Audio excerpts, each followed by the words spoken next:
Hey, what's up? I'm Ira, and this is First Mic, where we talk to comics about their first time on stage. Today up, we got Tia Santamaria. Enjoy that hot dog. It is cooked. I mean, they all come prepared, just...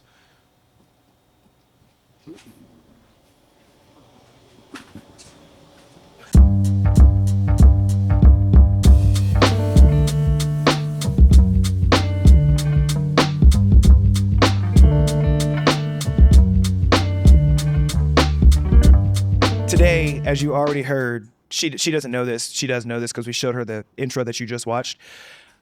We have the wonderful, amazing, multifaceted, multi-talented. I'm just trying to say a bunch of stuff about you to make you feel really nice. But I like making you feel good. You smile, you feel good. This is my guest. We have Tia Santamaria.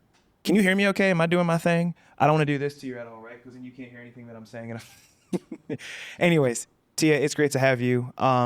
We've talked about so many different things just over us knowing each other. Yeah. For those that don't know, she's an actress. She is a comic. She is a mom. Yes. We're not going to talk about him because he doesn't like to be talked about, apparently, right? Yes. No, he doesn't. We're going to move on. But I think that's important to share that, people have these types of things going on in their lives because it shows, like, not that you're going through things, but that you handle things. You take care of stuff. But the first question, what made you drawn to, or what brought you into wanting to get into comedy? I have a joke about this, but depression. Oh, I love it. Really? Yeah. Okay. Which is kind of common for a lot of comedians. They're all going through something. Right. But I was in like a really low, lonely place, and I was writing a lot. And then I had reached out to Ty Erskine. Okay. We go back since college.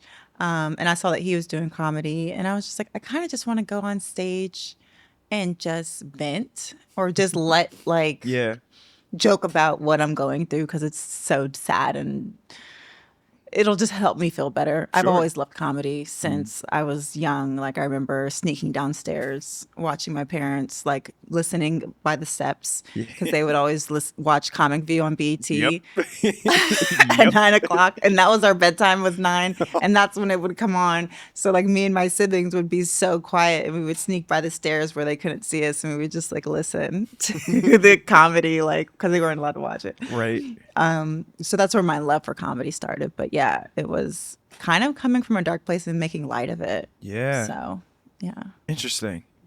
So, what's funny is like you mentioned Comic View. Yeah. I'm like, I always got caught. Jingling in my head. It's same. As soon as you said it and like you mentioned like going down the steps, I was like, I could hear it. But like, I always got caught every time because somebody always made me laugh and I'd be like, huh? Yeah, we would get caught. Take your ass upstairs. I'm like, damn. Yeah. We would get yelled at. Kids, what are you doing? Cállate. My dad's Mexican, so he would like just cuss us out in Spanish. Yep. That's fair. I mean, you learn and then you also learn lessons. Yeah. That's so funny. Okay, so thinking of Comic View, because now I'm stuck on Comic View. I'm sorry, you did this. Who is a comic that you remember from Comic View? Anybody, literally any person. Eddie Griffin comes to mind first for some reason. I know he's probably not the only. No. But again, we weren't allowed to watch a lot of it. So it was like just by ear. Yeah, you got what you got. So I remember hearing a lot of Bernie Mac, which I don't even know if that was Comic View, if that was a different comedy. Probably Def Comedy Jam. Def Comedy Jam. I Def think Comedy that's what Jam that was. Droid too. Yeah, they watched a lot of comedy. So, but yeah, definitely him. And then as I got older, I started watching, like, I love Dave Chappelle, of course. Yeah. But I really love Andrew Schultz. Really? Yes. Like, and I know like that's like presently taboo. speaking, or presently, like, okay. And I know he gets a lot of flack and people say a whole bunch of crap about him, but he writes so brilliantly. Sure. And I admire his writing. Any room he goes in, he can crush it. And he relates to every single room. And I think that I'm just not there yet. And I'm just like, that's just so amazing to be able to joke no matter where you are. Right. Yeah. I think there's a lot of comics that we don't notice are super technical like that because it seems so effortless. You know what I mean? Like you brought up Chappelle. He's one of those that does that like effortlessly. Like I think he my mom's gonna watch this and be like, why would you say that on screen? But there's a joke that Chappelle had where he was like, and I kneed her or kicked her in the or something stupid. I kneed her in the pussy. That's what he said. Oh, Sorry, yeah, Mom. I do remember that. But he set it up. He was like, I told you I was gonna do it, and then I did it anyway. And I'm like, how did he do that? Yeah. But that's a super technical thing, and you don't like. Sometimes people don't think about that because it just feels effortless, like the way people do things. It seems like it was like just not well prepared, but it was super well prepared. Yeah. So I love, and it makes sense. Like knowing you, you would definitely want to be a technical person in terms of how you write and how you create things because you. This is just me speaking from what I've seen from you. You're a person that like likes to be technical, organized, structured, keep it together, but not like tight. You know? Yeah. And I get what you mean by that. Mm-hmm. I'm very structured in life in general. Yeah. And there's nothing wrong with that. You're not like, I don't know, you're not uptight about it. My comedy's not very structured though. You don't think it's structured? I mean, it has a time. It goes through a flow, but I don't think I don't know. I'm still finding my voice, I think. Sure. I think that's important because I feel like a lot of people, when they write jokes or, go through, being a comic, they tend to think that they have to like have it right now rather than grow and evolve over time. And I think that's important because if you realize that like you do, then I feel like you're creating longevity for yourself. Yeah. Personally. Okay. So then my next question, first time on stage, what was it like? How was it? Give me the whole, everything you feel like sharing. Okay. My first open mic was at Fives. Okay. With Xavier. Sure. Yeah. And I think I said like my penis joke about little penises. About little penises. But I did great. I mean, I got laughs. And so I felt good to get a laugh. Yeah. I was like, oh, this feels nice. I like the attention. Okay. So that kind of made me keep going back because I honestly was just going to do it once. Like I didn't even plan on making it part of like a career. Yeah. I didn't even plan on being an actor either, which is crazy. They both kind of happened at the same time. Okay. So, again, I was like in this rut, didn't really know what I wanted to do. I literally applied to go to get my master's degree. Really? Yes. Are you doing that? No. And around that time, right before I was set to meet with my counselor, that's when I was doing the open mics. And then I got kind of like addicted to them. And I was like, I like this. Didn't think anything of it, like I was going to get booked or anything. And then I ended up getting booked for something. So I was like, oh, I actually have to work on this. Gotta try. And then a few months later, the HUD Summit came up. And then I started acting again. Yeah. And then you reached out to me to do that project. And honestly, you're the one who got me my first agent. Are you serious? Yeah. I don't think I knew that. With the talent group, yeah. I'm not going to say y'all owe me any money. Talent group. I love you guys. Steven, don't hurt me. But yeah, you hooked me up with Steven and you had sent over my photo. And he literally texted me that same day and offered me a job and sent over the booking or the audition and my contract all in one day. And I was like, I guess I'm acting now. And I've been doing it ever since. I didn't tell her to say that. I swear I didn't. I didn't think I was going to start talking about acting too, but they're one and the same. Yeah, I was going to say, but you're doing that. They overlap a lot. Yeah. So, and I use a lot of my acting prep to go on stage. Yeah. So I think it helps with my nerves and everything like that. Right. I feel like just the things I know about comedy, because I say this like every time I'm pretty much every time. I feel like most of the times when I'm on here, I talk about how people want me to get on stage, but I'm probably not ever going to do it. I don't know, but I'm surprised. I like being an advocate for comedy. Like that's what this whole thing is. It's just me propping comedy up to help people to showcase what they have and do and things like that. And I love being that portion of it. And I think so often people just assume that if you're involved in comedy, like you got to get on stage. But I'm like, what about the people that make sure that you get on stage? Do you know, like I love being that person because not a lot of people like to do it because it's a lot of work and it's stressful and it's frustrating. And this is how you know we're in a dive bar, fighting flies. I love this place though. I was about to say none have gotten to me yet. They don't like you. They love me. They probably recognize me at this point. Knock on wood. But no, I love being an advocate for comedy because it gives people the chance to work through what they need to. And then kind of getting back to what you were saying, to prepare to get on stage, I feel like so many comics are just nervous as hell, and the nerves are eating them up, and then they get on stage and then it's gone. But I'm like, you want to feel that way every time? Like, you don't have any routine to like get you out of that, to like make sure you're doing your thing, or is that your routine? Yeah. Yeah, I don't know. I wouldn't mess with somebody's stuff, but I don't And want people people like to feel. stumble through their sets too, or they got to get that liquid courage. Yeah, that's real. To get on set. I don't think I could function that way, but I can't. Other people can, and it works. I can't do that. As long as it's not a huge problem, do you? I guess. I don't know. As long as it's not a huge problem. I guess. So no, I really didn't know that about in terms of talent group stuff. So that's really cool. So you mentioned that was your first open mic, and then maybe I missed it, but did you mention like you said like your first like actual booking in terms of not acting, but in terms of being on stage? Oh yeah, I got booked maybe 3 months after my first open mic. That's pretty dope. So yeah, my first show I didn't do really good at. I kind of bombed. You kind of bombed? Well, I got a few laughs, but it wasn't like... Were they pity laughs? Pity laughs. Like, just don't laugh. That's and it worse. was so awkward and so uncomfortable. But I had like 2 shows back to back. So my first show was just like terrible. And then I had another show the next night. Oh. Because I don't know how, I got booked twice in 1 week. My first week of doing it. And my second show was amazing, and I had crowd was applauding, and they were laughing, and it was such a great experience. And I was just like, oh, this is what I was looking for. Like, I don't know, it felt like such a different experience. So I loved it. But yeah, and then I realized the audience matters. Yep. And you have to then start tailoring yourself to the audience, because all audiences are not created equal. Nope. No, they're not. I had to learn that the hard way. Yes. So. I think, I forget who I was listening to somebody randomly on Instagram, and they were talking about the difference between like black audiences and white audiences. And I think she was Chinese, like actually from China. But she was saying like, I like black audiences because like I have to earn it. Like I got to go up there and like, they're like, make me laugh. It's not like, oh, we're here for a good time. And I'm like, no, but she's right though.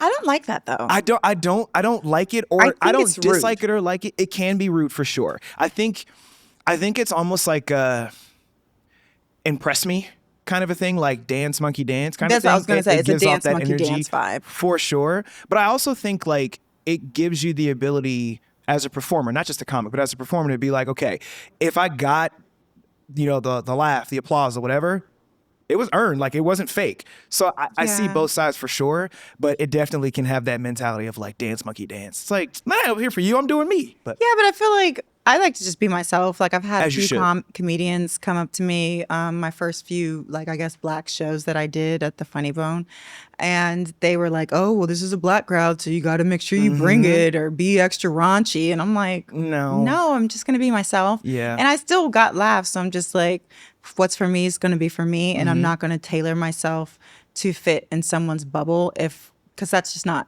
who I am then. No. So. And then how do you sustain that? If that's what you end up doing, if you like try to lean toward whatever the crowd is. I mean, I definitely think because you kind of alluded to this, like you definitely should be not tailoring to the crowd, but like realize who your crowd is and tell your jokes accordingly. Right. Like you shouldn't say, like, I made the mistake of saying an abortion joke on Mother's Day. Oh. Who knew? But I mean, I should have known, but it wasn't. But the story it had a good ending. Yeah. But they were so uptight. For sure. And it doesn't matter who was in the crowd. Yeah. But I wasn't thinking like, oh, this is an after church crowd. Like, I wasn't thinking that. I learned the hard way. So I do think some jokes are meant for some audiences, and that's what I mean by tailor. I don't mean by like tailoring as in like you act a certain, like a totally different way, like be more raunchy around black people. Like, no, I'll just tailor my jokes and maybe keep the suburban type jokes about my life, my childhood. Maybe they don't want to hear that. Right. But it's not changing who you are. It's changing the jokes you're delivering. Yeah. Based on what you're seeing in your audience. Or what my set is. Or what your set is, yeah. So that makes a lot of sense though. And I think sometimes people just think that since they're telling a joke, it's funny. Like, it's not how that works. It's not. It's not how that works, homie. No, I did I just did a show and everybody was Gen X. Interesting. That was very interesting. I bet. Because they didn't understand half the stuff I was talking about. Yeah. And then they kept interrupting me and cackling me, trying to get understanding. And I was like, I am not trying to like define every single thing I'm talking about. Okay, on set, like you're now interrupting me a little too Look much. it up while I'm talking. Damn. So it made me realize like, okay, I need to figure out how to talk to this audience because I don't know. I've never had to talk to only that's such an older crowd. Where was that? Do you remember? It was in the hood. Interesting. Okay. So not only was they older, they was black. Damn. So they really was sitting there like they was sitting there like I paid my I paid my $15. And it was late too, and they were like, "It's too close to Sunday," because some of the stuff I was saying was ratchet, and I'm just like, "This is a late night show. What are you talking about?" That is such a real thing. They literally like, want, it's close to it's Sunday. too close to Sunday can't be saying for jokes that. like that. I was like, "Okay, so You it's in not the a comedy club. show. Like, what? That person was just cussing and talking about beating their wife. I don't know. It was just That was 10 minutes before then, though, so it wasn't as close but to those Sunday. jokes were okay. Was it a guy? Yeah. How do you? Okay, so now I didn't think that I would get to this point, but how do you feel about being a woman in a male-dominated, stupid thing? Like, so let me ask that question better, because the question that people always ask is like, how do you feel about being a woman in a male-dominated society? Well, like, no, I don't know how you feel, but I can be like, it's not good. It's not like the best experience in the world. I say it's a blessing and a curse. So Sure. I'm grateful to have pretty privilege. And I lean into it. I don't care. But I would too if I was a woman and Yeah. had pretty privilege. I saw And- you. You're not slick. I saw you. Because it's true. It's like a lot of people, especially men, they get upset. I remember when I first started, a few male comedians were like, well, you're just going to get booked just because you're pretty and you're a girl. And I'm like, so? You mad? Like, and I'm funny. Like, you forgot that part. But Right. I don't mind it because for what's for me is going to be for me. And yeah, so I lean into that part, but also there's a negative that comes with it because I feel like I'm always getting hit on. I'm always getting like pointed out, like at open mics and things like that. Like, Okay. and I look like this at an open mic. Like I wear, I've seen you. I've you seen know, you I'm rocking always sweats. in sweats. Yes. Or, you know, something baggy or something, you put glasses on just because I just don't want the attention. And it still comes, which is like, I can't help the light, you know? I can't I love help it. all of this, by the But way. it's- so humble. I'm blessed and highly favored. It's too close to Sunday for that, man. So yeah, It's Monday. it is Monday. So there They we didn't go. know that, Brandon. Right. But yeah, it's a blessing and a curse, but I just lean into the blessing parts Right. of it and try to ignore the negativity and I'm in and out of Yeah. the clubs. Like I'm not trying Yeah. to stay and hang around and be Yeah. around, you know, men that make me feel awkward and uncomfortable. Because Yeah, it gets like Yeah. a lot. And then everybody wants to be your friend. And I'm like, you don't want to be my friend. Damn. You don't want to be my friend. Because Damn. then they start hitting on me. And then I'm just like, okay, now I don't trust you. Because you said you were my friend and now you're hitting on me. So now it's like, now we can't have a relationship at all. Right. So, and I've experienced that a lot in the past year of like people who I thought I could trust. And then I'm like, nope, they want to fuck me. Oh. Yeah. Yeah. And I think this is just my thought as a man looking from the outside in, just as not even as a comic, just from the outside in, period. I feel like people forget that, yes, this is fun. Yes, this is like a thing that's almost living like out of dream, but it's also still work. Yeah. In a sense, you know what I mean? Like if you worked in an office and you start hitting on so and so because maybe you don't get in trouble, but it's still not okay to do it. Yeah. It's the same thing. Sexual harassment. It's sexual harassment. It's sexual harassment. No, look right. You can look it's right sexual here. harassment. And you It's could also- sexual there you go. harassment. Don't do that. Go to work. All right. Right. Collect your check. Be and get out. professional, Right, even you- if you're drunk. Like, Say that last part again. Even if you're drunk. even if you're drunk. I mean, because a lot of people are under the influence. Yeah, at these it's mics. a comedy club. Yeah, I get that. I mean, but the it's alcohol's like there. if you can't hold your whatever substance you're doing, you probably Fair. shouldn't be doing it, Yeah. Or at least don't do it in public. or don't be in public doing it. Some people do it in private and then come out. Like, Yeah. So, I so appreciate you taking time to come on, give some thoughts, share some thoughts. Thank you. Give your pretty to the spotlight. I didn't pick her because she was pretty, by the way. I picked her because I think she's dope. Boom. It wasn't because of that. It just so happens that she's pretty. You really said that like more than once too. What? What did I say more than once? That you're like, look, I can't help that I'm pretty. I didn't say that more than once. Did I? We'll roll it back. Check the tape.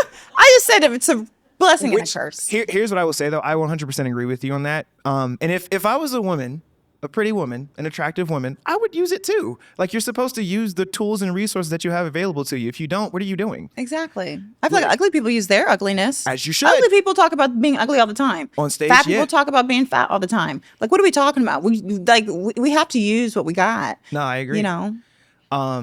All that being said, thank you so much for being on. Thank you for giving some of your time. Me. I know you got a busy day today, so we're going to let you go soon. Okay. Before we let you go, 2 things I want to ask you. The first one, to anybody that's starting new or thinking of getting into comedy, what would you tell them? I would tell them to just go for it and throw the noodles at the wall and see what sticks. Yeah.